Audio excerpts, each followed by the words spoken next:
terdiri dari 4 macam, yaitu gigi seri, gigi taring, gigi geraham depan, dan gigi geraham belakang. Gigi seri berfungsi memotong dan menggigit makanan. Gigi taring berfungsi untuk mengoyak-ngoyak makanan. Dan gigi geraham depan belakang berfungsi untuk mengunyah makanan. Adapun yang membantu gigi dalam penghancuran makanan adalah saliva.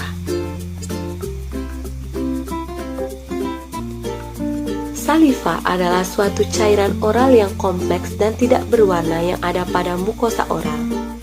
Saliva disebut juga kelenjar ludah atau kelenjar air liur.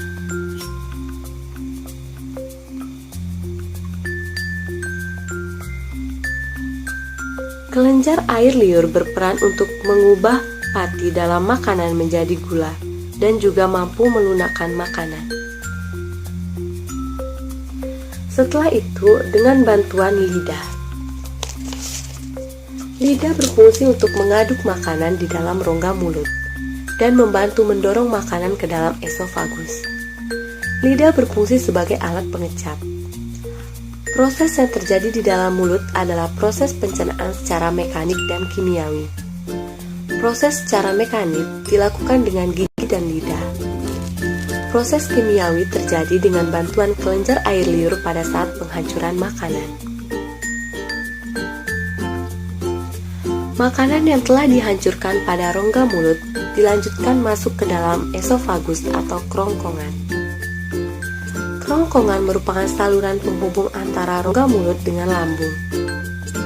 Otot kerongkongan dapat berkontraksi secara bergelombang sehingga mendorong makanan masuk ke dalam lambung.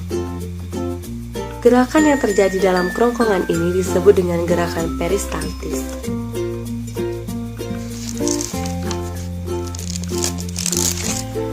Makanan dari kerongkongan akan dilanjutkan masuk ke dalam lambung.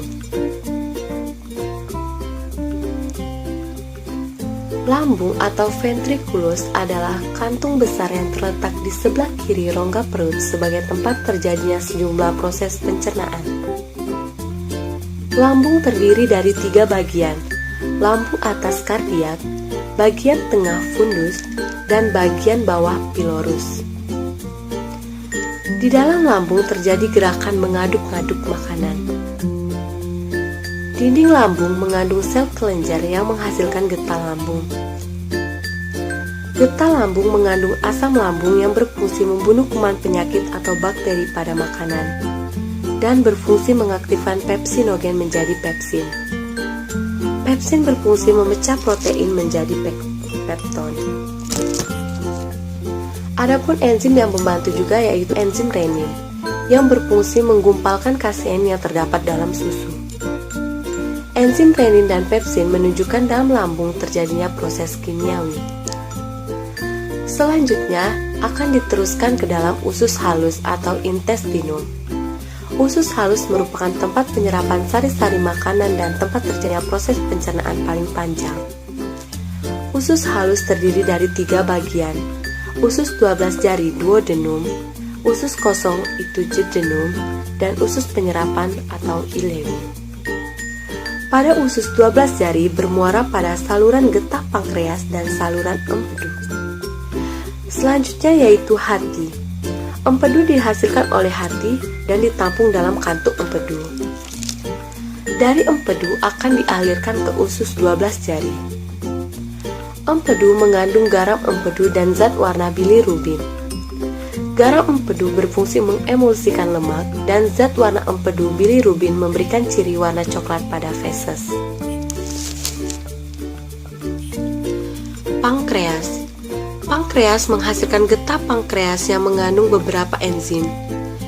Enzim amilopsin atau amilase pankreas, enzim steapsin atau lipase pankreas, dan enzim tripsinogen yang akan diaktifkan menjadi tripsin.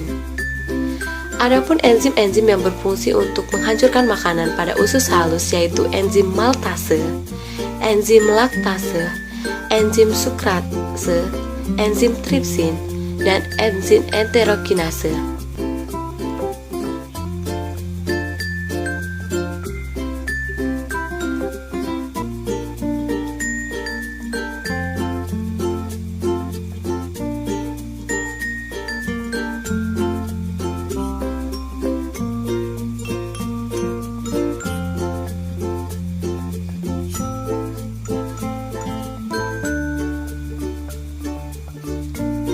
makanan-makanan yang telah dicerna dan sekarang siap untuk diserap ke dalam darah. Penyerapan sari-sari makanan dilakukan dalam usus penyerapan atau ileum. Pada dinding usus penyerapan terdapat villi atau jonjot-jonjot usus yang berfungsi memperluas daerah penyerapan usus halus sehingga sari-sari makanan diserap lebih banyak dan cepat. Dinding-dinding villi mengandung kapiler darah dan kapiler limfe. Glukosa, asam amino, vitamin, dan mineral setelah diserap oleh usus halus melalui kapiler darah akan dibawa oleh darah melalui pembuluh vena porta hepar ke hati, dari hati ke jantung, kemudian diedarkan ke seluruh tubuh bersamaan dengan sel-sel darah merah.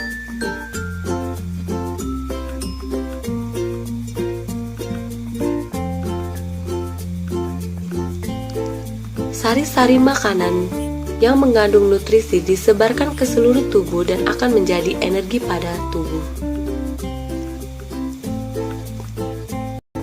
Makanan yang tidak dicerna di usus halus, misalnya selulosa, bersama dengan lendir akan menuju ke usus besar. Di dalam usus besar terdapat bakteri Escherichia coli. Bakteri ini membantu dalam